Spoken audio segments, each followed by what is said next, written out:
Hi, and thank you for joining us with Spechtsolutions YouTube.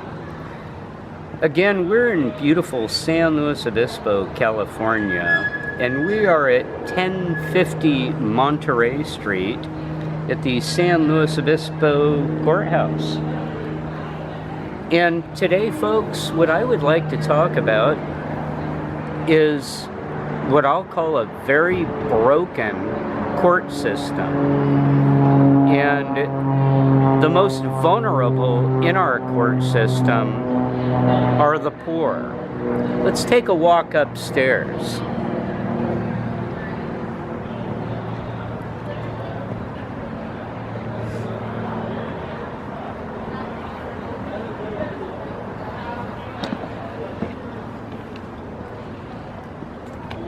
Normally, I would be in the daylight where you could see a little bit better, but here at nighttime it is actually pretty quiet with nothing going on. It's Friday evening.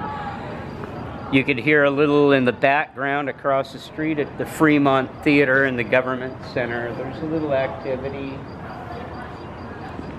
But what we want to focus on here today is what I'm going to call a very broken system with our courts.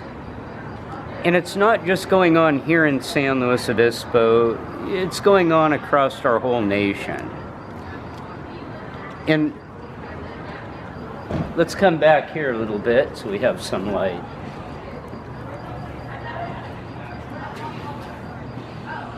Our justice system should not be a business, because justice is not a business where you should be earning and creating money and income off of it. Yet that's what it's become.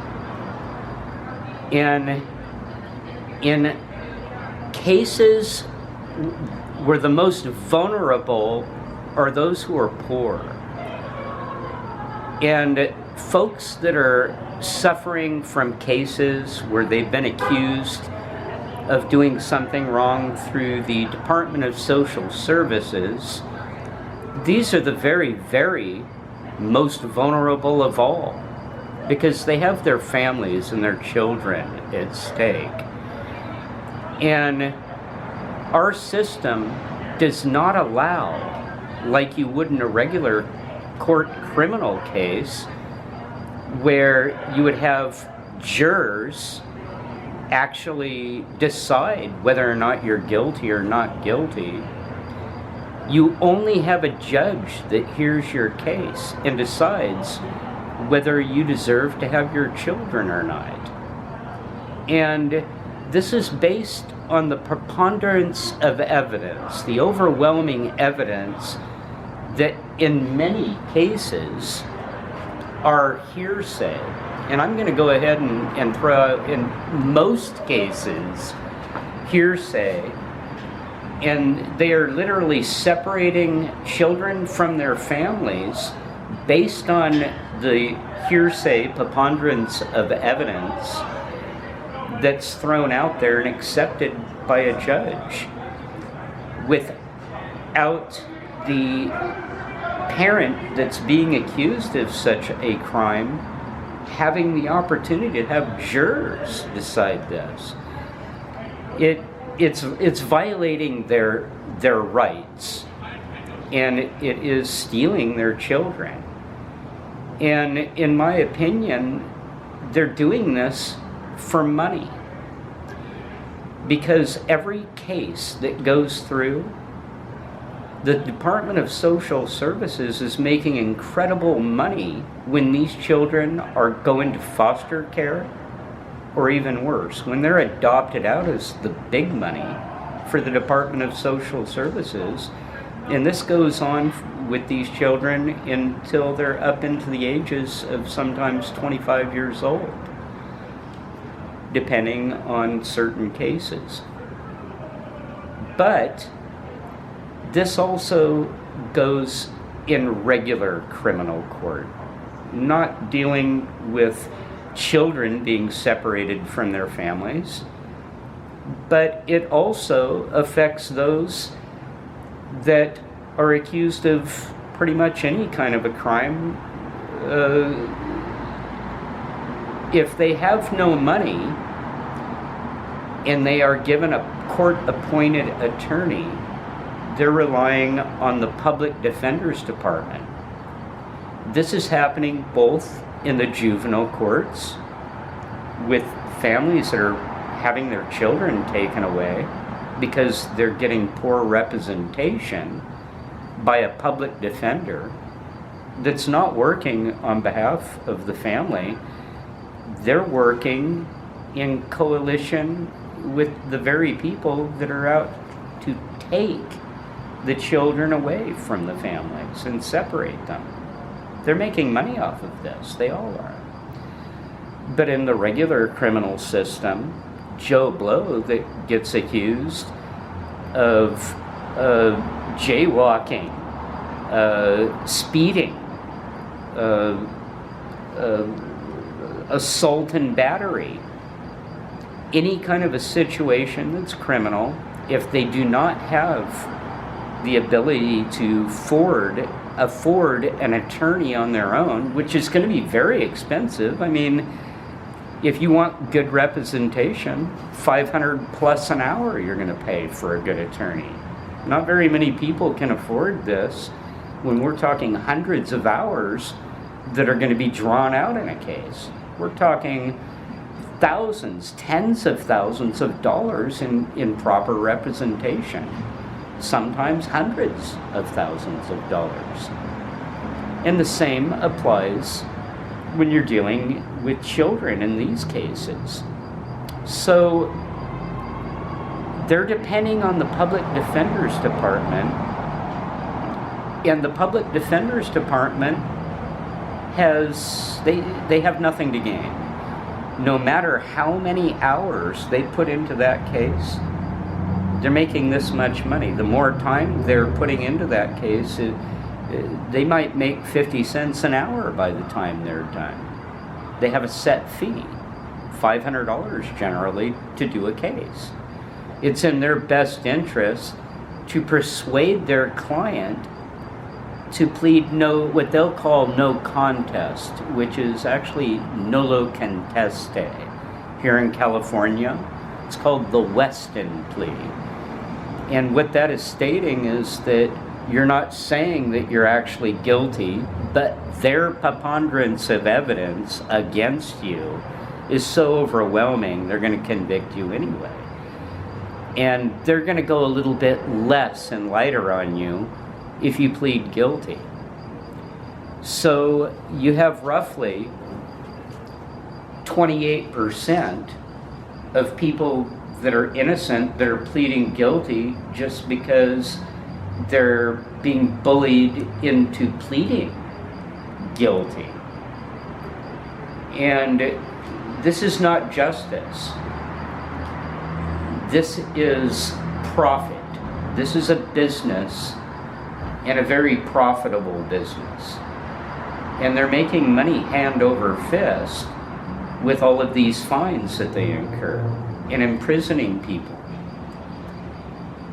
This courthouse, from what I understand, is about $25,000 per courtroom per day to operate, with your judge, your bailiffs, your court reporters, all the above. When you have 12 different departments here, that's $300,000 every day that you're spending to operate this building that it's being operated. This is ridiculous. That's insane. And abusing our system and having cases come back over and over and over when they could be resolved very quickly and easily is not showing a fiduciary responsibility to we the people, the way that they're managing and operating the courthouse, or to the people that are wrongfully being convicted because it's costing them money, it's costing them time out of their life, and it's putting blotches on their record when they've done nothing wrong. They're being bullied into this kind of behavior. So if you want good, true leadership, accountable leadership, you'll have leadership that will step up to bat, admit that there has been wrong decisions made, mistakes made, have more oversight and go through these cases. And if you see that there's evidence that this person may be innocent, the district attorney's office needs to be accountable for this and throw these cases out. And the district attorney's office should be having a little bit more compassion for the fact that they realize that the public defender's department is short-staffed and they have no funding. They're vulnerable. And they know that their clients are not getting the proper representation. In the public defender's department, whoever happens to have that contract, if they're not going to represent their clients adequately, then in many cases, if you have clients that are completely being treated wrongly and horribly represented, and it's affecting their reputation, then these are straight malpractice type situations. We need a public defender's department that is going to represent their clients to the best of their ability. And if they're innocent, then you have these people acquitted. And you work to have them acquitted. You don't work based on the little tiny pay that they're going to give you. If you're going to be a public defender and you're going to respect the Hippocratic oath that you take, being an attorney, as well as a district attorney. They're both attorneys. They both take this Hippocratic oath along with a judge. If you see wrongdoing and you know that someone is being wrongfully convicted, be honest, step up to bat, be accountable, and stop that misjustice. You're going to cut back on an awful lot of the money that's being spent here, that we, the people, are spending on the courts. There is a ridiculous amount of money, like I said. At $25,000 per room, we shouldn't have cases come back over and over and over for 5 years. We shouldn't have our district attorneys and our regular defense attorneys asking over and over and over for body cams or information pertaining to a court case. Here in San Luis Obispo, we have a reckless disregard for the chain of evidence. The chain of evidence should go directly from law enforcement directly to the courts, to the prosecutors, to the attorneys, to the people that are dealing. The case gets forwarded to the courts, and all of the information gets forwarded to the courts. But here in San Luis, they break that chain of evidence, and the information is going to Christine Dietrich, the city attorney here in the city of San Luis, on very many cases. This is a misjustice, and it needs to be called out for what it is, and it needs to be put to a stop.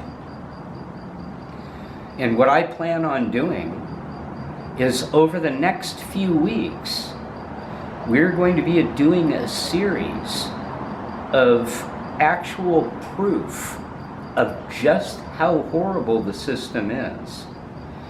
And I'm going to be showing documentation and video footage, and we'll be doing interviews with different cases that show exactly how they were treated and whether or not the chain of evidence was properly handed over to the proper authorities in these cases as well. And we're going to show proof without hearsay. We base things on facts here at spechtsolutions, not hearsay, facts and only facts. So we are going to display proof of what's going on here in this county, and I'm pretty sure in the rest of the counties across the map here in the United States.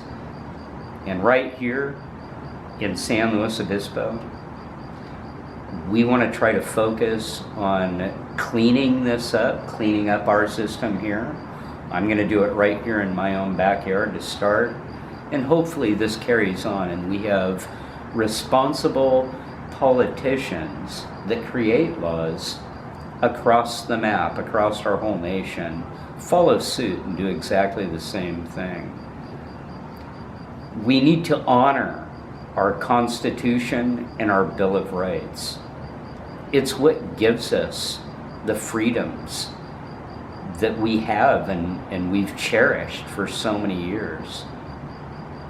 What we're watching across overseas in the Ukraine right now, in Russia, the way we're handling it here and not backing our allies in the Ukraine against a horrible bloodshed and unreasonable takeover.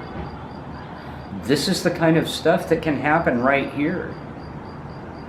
And right here is the kind of places where it starts, folks, with people abusing our rights and our freedoms. And we're letting it do it. We're letting them. So let's put a stop to this. And me, for one, as I say, as we go on, every day we're going to do a new post. And we're going to show more and more evidence as we go, of actual factual evidence and proof that this is taking place.